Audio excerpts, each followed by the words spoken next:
During the division of assets, my daughter-in-law kicked me out of the meeting room. This moment is for heirs only. When my lawyer walked in, everyone fell off their chairs. $8 million, all in my pockets. I'm glad to have you here. Follow my story until the end and comment the city you're watching from, so I can see how far my story has reached. My hands were still shaking as I walked into the law office that Tuesday morning. 3 weeks had passed since Blaine's funeral, and I still couldn't believe he was gone. 45 years of marriage, and now I was sitting in a sterile conference room waiting to discuss the division of his estate like he was just another item on someone's to-do list. The mahogany table stretched before me, polished to a shine that reflected the fluorescent lights overhead. I clutched my purse tighter, feeling every one of my 68 years weighing on my shoulders. Byron arrived first, my only son looking uncomfortable in his pressed suit. He gave me a weak smile, but didn't sit beside me. Instead, he chose a chair across the table. "Morning, Mom," he mumbled, avoiding my eyes. Before I could respond, Ainsley swept into the room like she owned the place. My daughter-in-law had always carried herself with an arrogance that made my skin crawl, but today it was worse. She wore a black designer dress that probably cost more than most people's monthly salary. Her blonde hair pulled back in a severe bun that made her sharp features look even more predatory. "Byron, darling," she cooed, placing a manicured hand on his shoulder. She glanced at me briefly, her blue eyes cold as winter ice. "Maureen." The way she said my name made it sound like a disease. I forced a smile and nodded, determined not to let her see how much her presence unsettled me. Blaine had always handled Ainsley, somehow managing to keep the peace between us. Without him as a buffer, I felt exposed and vulnerable. Mr. Henderson, Blaine's longtime attorney, entered with his briefcase and a stack of papers. He was a kind man in his 70s who had helped Blaine with business matters for over 2 decades. His face was somber as he took his seat at the head of the table. "Thank you all for coming," he began, adjusting his glasses. "I know this is a difficult time, but we need to address Blaine's final wishes regarding his estate." Ainsley leaned forward, her eyes gleaming with anticipation. "Of course. We're ready to hear everything." Something in her tone made my stomach twist. The way she said "we," as if I wasn't even in the room. I shifted uncomfortably in my chair, suddenly feeling like an intruder in my own life. Mr. Henderson cleared his throat and began reading from the will. As he went through the legal language, I found myself studying my son's face. Byron had Blaine's strong jaw and dark eyes, but where his father had been warm and decisive, Byron seemed weak and easily influenced. When had he changed? When had he stopped being the little boy who used to crawl into my lap when thunderstorms scared him? "The primary residence on Maple Drive," Mr. Henderson continued, "along with the vacation property in Colorado, will be—" "Excuse me," Ainsley interrupted, her voice sharp as a knife. She turned to look directly at me, her expression hardening. "I think there's been a misunderstanding here." I blinked, confused. "What do you mean?" Ainsley stood up slowly, her chair scraping against the floor. The sound sent chills down my spine. "This meeting is for heirs only, family members who actually have a legal right to Blaine's estate." The words hit me like a physical blow. I felt the color drain from my face as the implication sank in. "I'm his wife," I whispered, my voice barely audible. "Were," Ainsley corrected, her smile cruel and satisfied. "You were his wife, but now you're just someone who happened to live in his house. This discussion is about real inheritance, about people who matter in the family business." I looked desperately at Byron, waiting for him to defend me, to tell his wife she was wrong. Instead, he stared down at his hands, his jaw tight with what looked like embarrassment. Not embarrassment for his wife's cruelty, but embarrassment for me. "Byron," I pleaded, my voice cracking. "Please." He finally looked up, but his eyes held no warmth, no recognition of the woman who had raised him, who had sacrificed everything for his future. "Maybe it would be better if you waited outside, Mom. This is really about the business assets and property transfers." The betrayal cut deeper than any physical pain I'd ever experienced. My own son, the child I'd carried for 9 months, had nursed through midnight fevers, had cheered for at every little league game, was throwing me out like yesterday's garbage. Mr. Henderson looked appalled. "Now wait just a minute," Mrs. Holloway has every right to be here. As Blaine's widow, she's entitled to what? Ainsley snapped. She never worked a day in the family business. She never contributed anything except spending Blaine's money on her little hobbies. The real inheritance belongs to the people who actually built something. I stood on trembling legs, my whole body shaking with humiliation and rage. The room felt like it was spinning around me. 45 years of marriage reduced to nothing. A lifetime of love and partnership dismissed like I was some kind of gold digger. "Fine," I managed to say, my voice stronger than I felt. "I'll wait outside." As I walked toward the door, I heard Ainsley's satisfied laugh behind me. "Good. Now we can have a real conversation about the family's future." I closed the door behind me and stood in the hallway, my back pressed against the wall. The secretary at the front desk looked at me with sympathy, but I couldn't bear her pity. I stumbled to the bathroom and locked myself in a stall, finally allowing the tears to come. What had I done wrong? How had I become such a stranger to my own son? I drove home in a daze, my hands gripping the steering wheel so tightly my knuckles were white. The familiar streets of our neighborhood blurred past as tears continued to stream down my face. When I finally pulled into the driveway of the house Blaine and I had shared for over 3 decades, I sat in the car for several minutes, unable to face going inside. The silence in the house was deafening. Everything reminded me of Blaine, his reading glasses still on the kitchen counter, his coffee mug in the sink, the newspaper folded to the crossword puzzle he'd never finished. But now those memories were tainted by what had happened at the law office. Had he known? Had he secretly agreed with Ainsley that I didn't deserve to be part of his legacy? I made myself a cup of tea with shaking hands and sat at the kitchen table where Blaine and I had shared thousands of meals together.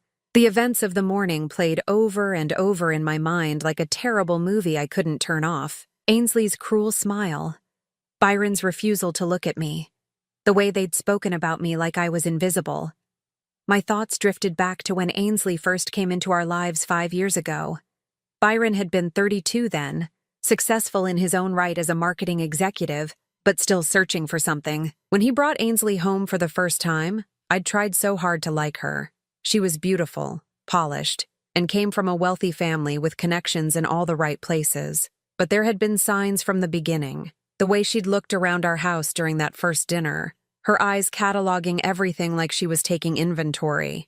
How she'd ask pointed questions about Blaine's business, his investments, his plans for retirement. I'd mentioned my concerns to Blaine, but he'd brushed them off. "You're being paranoid, Maureen," he'd said, wrapping his arms around me as we cleaned up after one of Ainsley's visits. "She's just curious about the family she's marrying into. That's natural." I'd wanted to believe him. I'd wanted to believe that my unease was just typical mother-in-law jealousy. But the feeling in my gut never went away. The changes in Byron had been gradual at first. He'd started calling less frequently, claiming he was busy with work. When he did visit, Ainsley would dominate the conversation, steering it away from family memories toward discussions about their future plans. She'd speak about expensive vacations, designer renovations for their apartment, investment opportunities that required substantial capital. "Byron's so talented," she'd say, her hand resting possessively on his arm. "He just needs the right backing to really make something of himself. Family money can be so helpful in getting started." Blaine had been generous, of course. He'd given Byron a substantial loan to start his own consulting firm, had co-signed for their mortgage, had even paid for their lavish wedding. Each time I'd felt a knot of worry in my stomach, but Blaine insisted it was what fathers did for their sons. The real change came after they'd been married for 2 years. Byron stopped calling me directly, claiming Ainsley handled their social calendar. Holiday visits became stilted affairs where I felt like an outsider in my own home. Ainsley would bring up Blaine's age, his health, how important it was for him to think about succession planning. "You've worked so hard all these years," she'd tell him during one particularly uncomfortable Christmas dinner. "You deserve to relax and let the younger generation take over. Byron's ready to step up." I'd caught Blaine's eye across the table, seeing my own concern reflected there. But when I tried to talk to him about it later, he'd grown defensive. "She's not wrong, Maureen. I am getting older. Maybe it is time to think about passing more responsibility to Byron." The changes accelerated after that. Byron started coming to the office more frequently, inserting himself into business decisions. Ainsley would accompany him sometimes, charming Blaine's business partners and longtime associates. She had a way of making herself indispensable, remembering details about people's families, sending thoughtful gifts, positioning herself as the perfect daughter-in-law. But I saw through it. I watched her calculating gaze when she thought no one was looking. I noticed how she'd steer conversations toward money, toward inheritance, toward Blaine's estate planning. She was patient, methodical, playing a long game that none of us fully understood. The final blow came 6 months before Blaine's heart attack. Byron had suggested that his father should simplify his financial affairs, maybe consolidate some assets to make things easier when the time came. Ainsley had been full of helpful suggestions about tax strategies and estate planning, armed with research from expensive financial advisors. "We just want to make sure everything is set up properly," she'd said, her voice dripping with false concern. "So Maureen doesn't have to worry about complicated financial matters when she's grieving." Even then, she'd been planning to exclude me. Even then, she'd been positioning herself as the real heir to Blaine's legacy. I'd tried to warn Blaine, but he'd grown tired of what he saw as my unreasonable dislike of his daughter-in-law. We'd had our first real fight in decades about it. "She's family now, Maureen," he'd said, his voice filled with disappointment. "I need you to try harder to accept her." But accepting her would have meant accepting my own erasure from the family I'd helped build. And now, sitting alone in my kitchen, I realized that maybe I'd failed to do exactly that. My phone buzzed on the table, a text from Byron. "Mom, we need to talk. Ainsley thinks it would be best if we handled Dad's affairs without getting you too involved. It's just too stressful for someone your age." I stared at the message until the words blurred together. Someone my age. As if grief had expiration date. As if love could be measured in years instead of depth. I'd lost my husband, but somehow I'd lost my son long before that. 3 days passed before I could bring myself to enter Blaine's study. The room still smelled like his cologne, and the leather-bound books he loved so much. His desk was exactly as he'd left it, papers scattered across the surface. His favorite pen lying open beside an unfinished letter to our insurance company. I'd been avoiding this room, afraid of the memories it would bring back, but Byron's text message had lit a fire in me that I couldn't ignore. If they thought I was just some helpless old woman they could push aside, they were about to learn otherwise. I started with the obvious places first. Blaine had always been meticulous about his record-keeping, filing away important documents in labeled folders. But as I searched through his desk drawers and filing cabinets, I noticed something strange. Many of the files seemed incomplete, as if certain documents had been removed. The insurance papers were there, along with warranties for household items and correspondence with various service providers. But the financial documents, the investment records, the business partnerships, those files were either missing or contained only partial information. My heart began to race. Had someone already been through Blaine's papers? Had Byron and Ainsley taken what they wanted during those visits when they'd claimed to be helping Blaine organize his affairs? I was about to give up when I remembered something Blaine had told me years ago. He'd installed a safe in the basement during the renovation, hidden behind a false wall in his workshop. He'd mentioned it casually, joking that every man needed a place to hide his secret treasures from his wife. The basement workshop was Blaine's sanctuary, filled with woodworking tools and half-finished projects.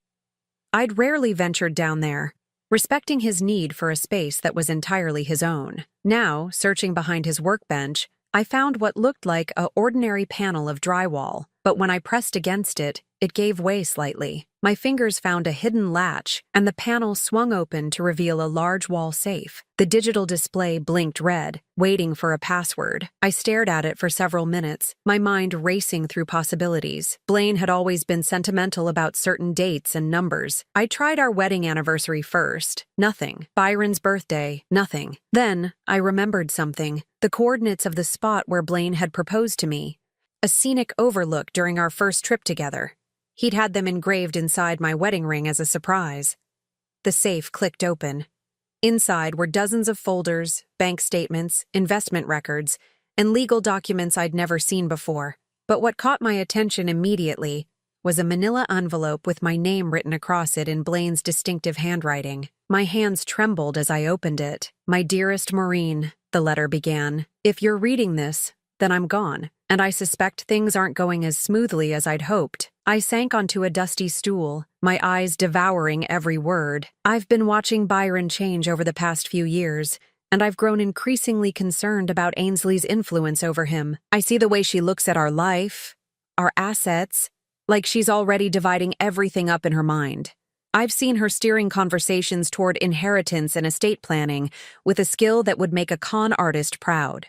The letter continued for 3 pages, detailing Blaine's growing suspicions about Ainsley's motives and his disappointment in Byron's weakness. But more importantly, it outlined steps he'd taken to protect me. "I've transferred the majority of our liquid assets into accounts that only you can access," he wrote. "The lake house is already in your name, as are the rental properties downtown. What Byron and Ainsley think they're inheriting is only a fraction of what we actually built together." My hands were shaking so violently I could barely hold the letter. There were account numbers, contact information for lawyers I'd never heard of, detailed instructions for accessing investments I didn't even know existed.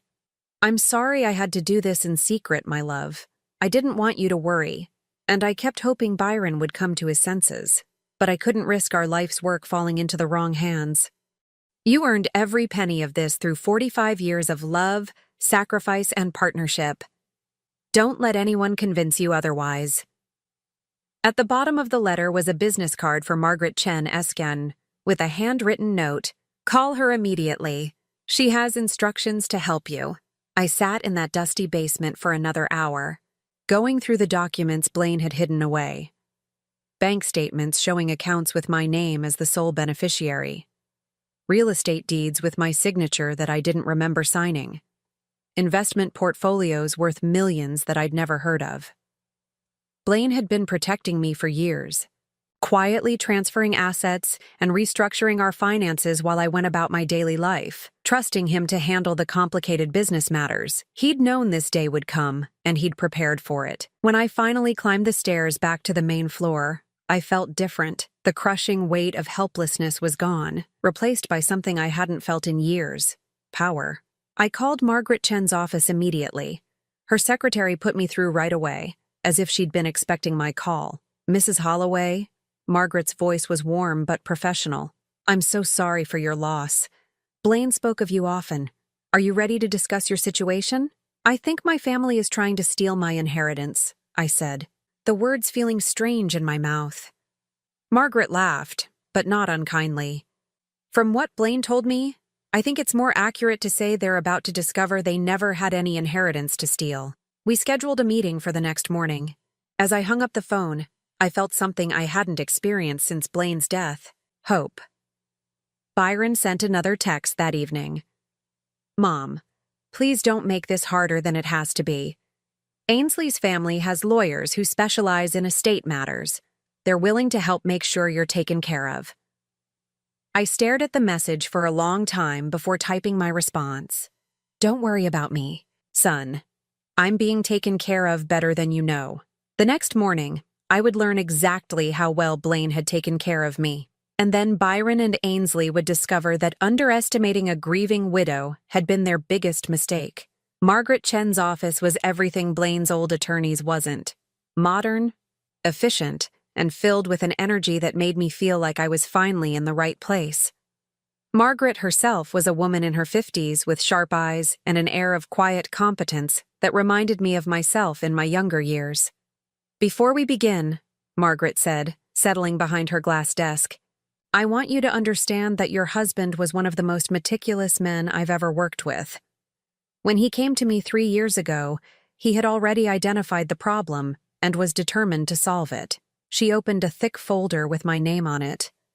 "Blaine told me about the changes he'd observed in Byron and his concerns about Ainsley's influence. He was particularly worried about what would happen to you after his death." I leaned forward, still hardly believing what I was hearing. "He never said anything to me.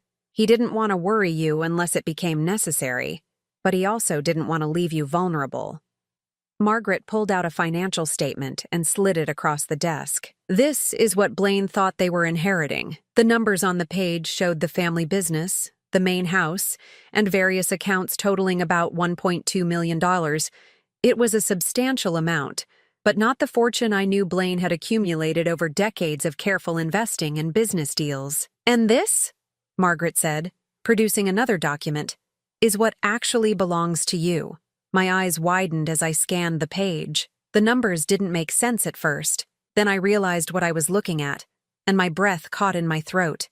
$8 million. The lake house has been in your name for 5 years, Margaret continued calmly, as if she wasn't describing an amount of money that would change my entire life. The downtown rental properties, the investment portfolio, the savings accounts, all legally yours. Blaine spent 3 years quietly restructuring everything. I stared at the papers, my mind reeling. But how? I never signed anything. Margaret smiled. Actually, you did. Remember those occasional trips to the bank when Blaine said he needed your signature for routine updates to your accounts? Or when he'd bring home papers for you to sign while you were watching television, claiming they were insurance renewals? The memories came flooding back.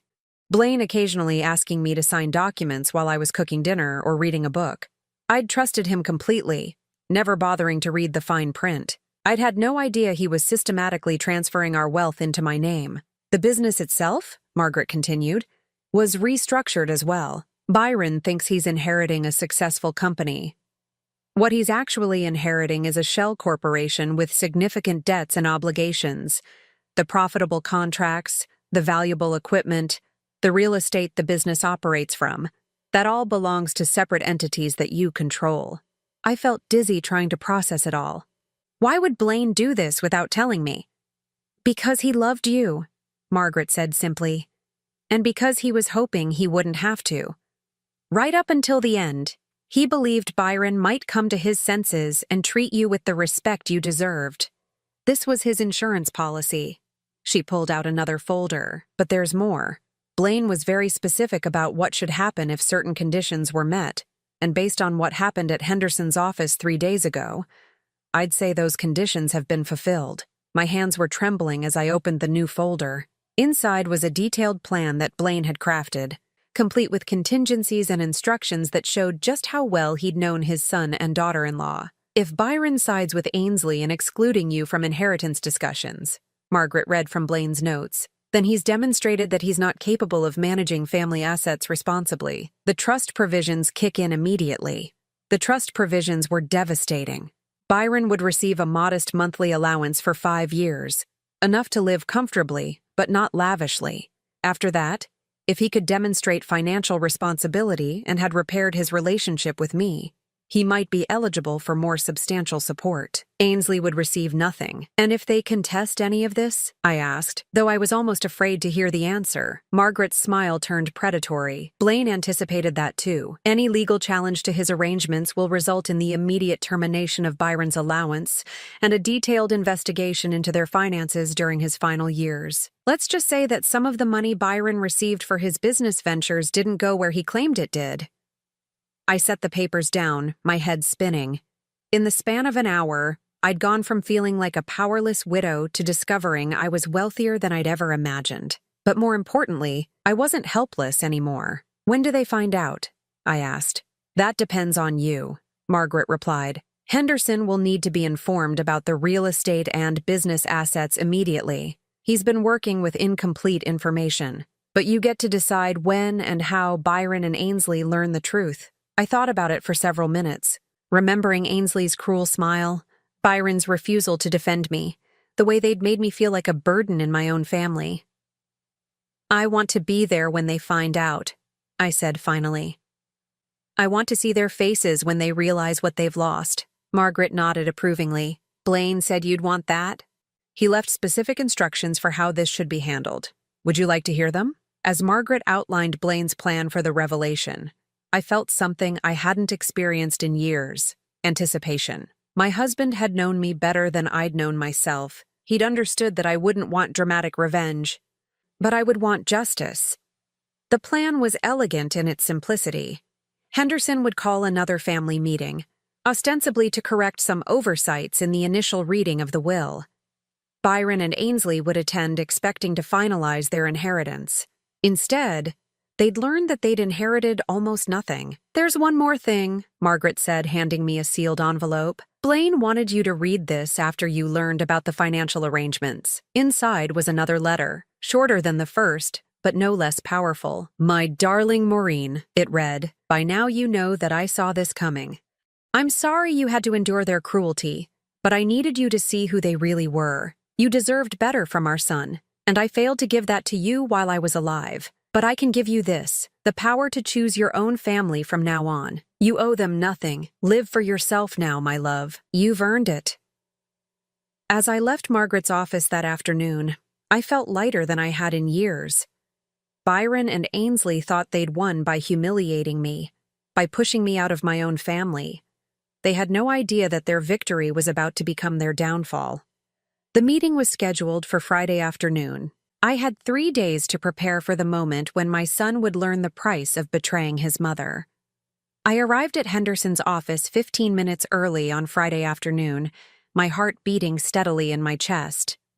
Margaret Chen walked beside me, her briefcase containing the documents that would change everything. I wore my best navy blue dress, the one Blaine had always said made my eyes look beautiful. Today, I wanted to look like the woman I truly was, not the helpless widow they'd dismissed. Byron and Ainsley were already seated at the conference table when we entered. Ainsley looked confident, almost bored, checking her manicured nails while Byron scrolled through his phone. They barely glanced up when I walked in. "Maureen," Henderson said, standing to greet me. His expression was carefully neutral, but I caught the slight nod he gave Margaret. "Thank you for coming." Ainsley finally looked up, her eyes narrowing when she saw Margaret. "Who's this?" she demanded, her voice sharp with suspicion. "This is Margaret Chen," I said calmly, taking my seat across from them. "My attorney." Byron's head snapped up from his phone. "Your attorney? Mom, what's going on?" "Mr. Henderson discovered some discrepancies in the estate documentation," Margaret said smoothly, settling into the chair beside me. "We're here to correct them." Ainsley's confidence flickered for just a moment. "What kind of discrepancies?" Henderson cleared his throat, looking uncomfortable. "It appears that the initial reading was based on incomplete information. There are additional assets that weren't included in the original will." "Additional assets?" Byron leaned forward, his eyes lighting up with greed. "You mean there's more money?" I watched my son's face, seeing Ainsley's influence written in every greedy expression. When had he become this person? When had money become more important to him than love or loyalty? "In a manner of speaking," Margaret said, opening her briefcase. "But first, we need to address some irregularities in the existing documentation." She placed several folders on the table, each one labeled with different property addresses and account numbers. Ainsley's eyes darted between them, trying to read the labels upside down. "The lake house," Margaret began, "was transferred to Mrs. Holloway's name 5 years ago. It was never part of Blaine's estate." Byron frowned. "That can't be right. Dad always said the lake house would be mine someday." "He may have said that," Margaret replied evenly, "but legally it belongs to your mother." Ainsley sat up straighter, her lawyer instincts kicking in. "We'll need to see the documentation for that transfer." Margaret slid a folder across the table. "Of course." As Ainsley flipped through the papers, her face grew paler. The transfer was legitimate, properly notarized and filed with the county. There was no disputing it. "This must be a mistake," Byron said, but his voice had lost its certainty. "Dad wouldn't have done this without telling us." "There's more," Margaret continued, her voice remaining professionally calm. "The downtown rental properties that generate approximately $40,000 per month in income? Also in Mrs. Holloway's name." Another folder slid across the table. Ainsley's hands were shaking now as she examined the deeds. "The investment portfolio with Merrill Lynch, the savings accounts at First National, the bonds and CDs, all legally owned by Mrs. Holloway." With each revelation, I watched the color drain from Ainsley's face. Byron looked confused, like he was trying to solve a puzzle with missing pieces. "I don't understand," he said, his voice small. What does this mean? Margaret pulled out the final folder, the one that would destroy their dreams completely. It means that what you thought you were inheriting was only a small fraction of your father's actual wealth. The bulk of the estate, approximately $8 million, belongs to your mother. The silence in the room was deafening. Ainsley's mouth opened and closed like a fish gasping for air. Byron stared at the papers as if they were written in a foreign language. 8 million, Ainsley whispered. 8 million, Margaret confirmed. The business you thought you were inheriting? It comes with significant debts and obligations that will likely require immediate capital injection to remain viable. The equipment, the profitable contracts, the real estate it operates from, those are all owned by separate entities controlled by Mrs. Holloway. Byron finally found his voice. But that's impossible. Dad would have told me.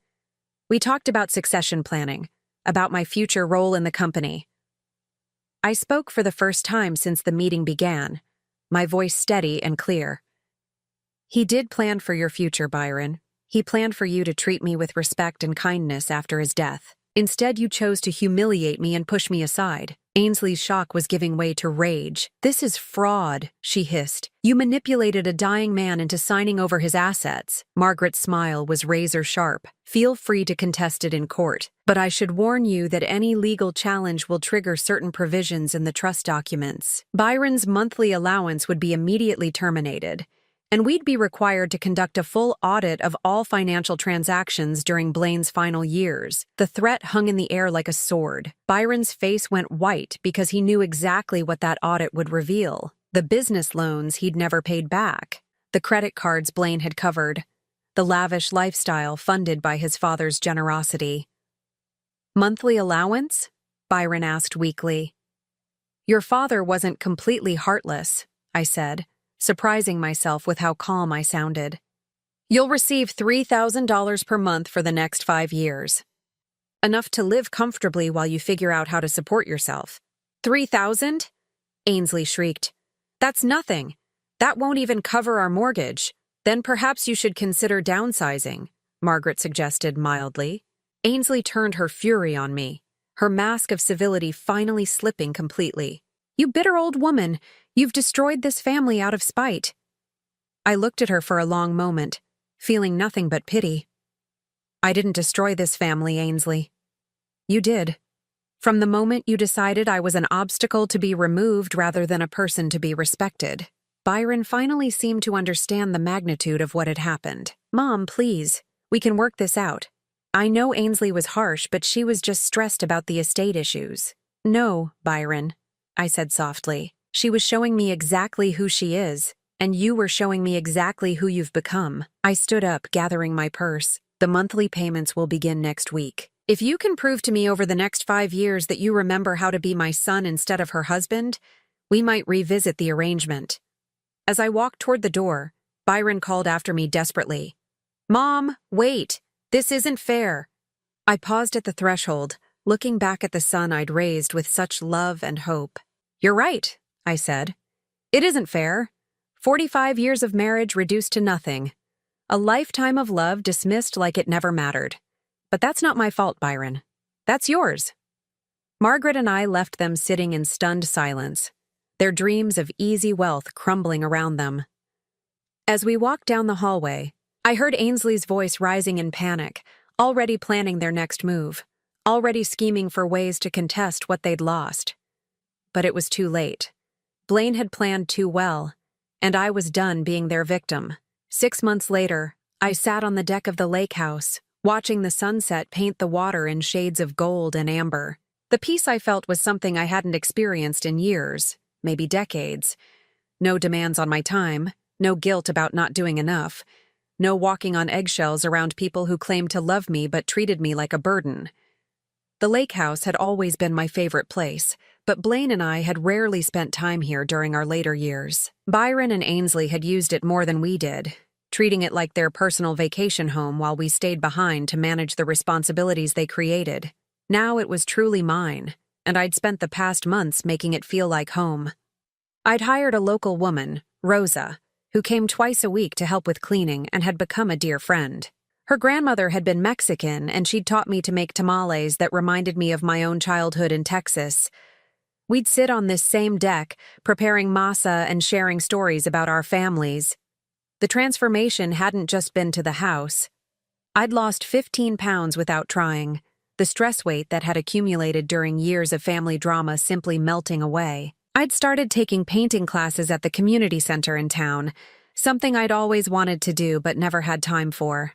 My landscapes were amateur at best, but they captured the view from my deck, and that was enough. Margaret called me weekly, updating me on Byron and Ainsley's situation. They'd tried to contest the will, just as Blaine had predicted, but their lawyer had quickly advised them to drop it once he reviewed the documentation. The trust provisions were ironclad, and the threat of the financial audit had terrified Byron into compliance. They'd sold their expensive condo and moved into a modest apartment across town. Ainsley had been forced to take a job at a marketing firm, her first real employment in years. Byron was still struggling to make his business profitable without his father's hidden subsidies. "Have you heard from Byron?" Margaret had asked during our last conversation. "He calls sometimes," I'd admitted, "always when Ainsley isn't around." Those calls were awkward, stilted affairs where Byron would apologize without really understanding what he was apologizing for. He seemed to think that if he said the right words, I would restore his inheritance and everything would go back to the way it was. But I was done pretending that our relationship could return to something it had never really been. The real surprise had come 3 weeks ago when Rosa mentioned that a young man had been asking questions about me at the grocery store in town. "He said he was your nephew," she'd told me, her dark eyes concerned, but something about him didn't seem right. I'd known immediately it was Byron, probably sent by Ainsley to assess my lifestyle and look for weaknesses they could exploit. The thought that they were having me watched should have frightened me, but instead it filled me with a strange sense of satisfaction. They were still playing games while I was finally living my life. My phone rang now, interrupting my peaceful evening. Byron's name appeared on the screen, and for once, I felt ready to talk to him. "Hello, Byron. Mom." His voice sounded tired, older somehow. "How are you?" "I'm well. How are you and Ainsley adjusting to your new situation?" There was a long pause. "It's been hard. Ainsley's angry all the time. She blames me for not fighting harder for the inheritance." I said nothing, letting him fill the silence.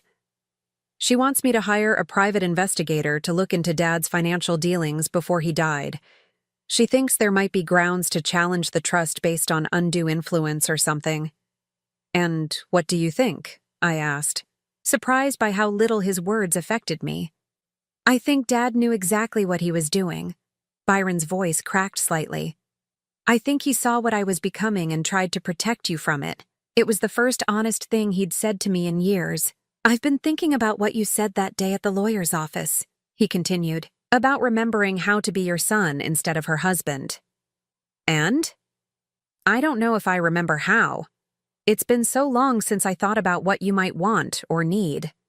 Ainsley has opinions about everything, and it was easier to just go along with her than to think for myself." I closed my eyes, feeling a familiar ache in my chest. This was the Byron I remembered. The little boy who used to come to me when he was confused or scared. But he was 40 years old now, and some lessons couldn't be unlearned overnight. "What do you want from me, Byron?" I asked gently. "I want to see you," he said. "Not to talk about money or inheritance or any of that. I just want to sit with my mother and remember who I used to be." The request surprised me. In all his calls over the past months, he'd never simply asked to spend time together. "Ainsley would have to stay home," I said finally. "I know. She wouldn't want to come anyway. She's pretty angry with both of us right now." I found myself smiling. "Both of us? She blames me for not being strong enough to control you. Apparently, I should have been able to manipulate you into giving us the money." The honesty in his voice gave me hope. Maybe there was still something salvageable in our relationship after all. "You can come for dinner Sunday," I said. "But Byron, I need you to understand something. I'm not the same woman I was 6 months ago. I'm not going to pretend to be grateful for scraps of attention from my own son. If you want a relationship with me, it has to be real." "I understand," he said quietly. "Mom, I'm sorry. For all of it. I know that doesn't fix anything. but I needed you to know. After we hung up, I sat in the gathering darkness for a long time. Maybe Byron would remember how to be my son again. And maybe he wouldn't. Maybe his marriage to Ainsley would survive the loss of easy money. And maybe it wouldn't. But for the first time in years, those outcomes didn't depend on me. I wasn't responsible for fixing their problems or managing their emotions or sacrificing my own needs for their comfort. Blaine had given me more than financial security. He'd given me permission to live for myself, to choose my own family from the people who truly valued me. Rosa had invited me to her daughter's quinceañera next month. The painting instructor had asked if I'd be interested in helping with the beginner's class. There were possibilities ahead of me that had nothing to do with being someone's mother or widow. I went inside and poured myself a glass of wine, then returned to the deck to watch the stars emerge over the lake. Tomorrow I would start planning the menu for Sunday's dinner with Byron. But tonight, I was simply a woman at peace, finally free to discover who she was when nobody needed anything from her. The lake whispered against the shore, and for the first time in decades, I whispered back. Now I'm curious about you who listened to my story. What would you do if you were in my place? Have you ever been through something similar? Comment below. And meanwhile, I'm leaving on the final screen 2 other stories that are channel favorites, and they will definitely surprise you. Thank you for watching until here.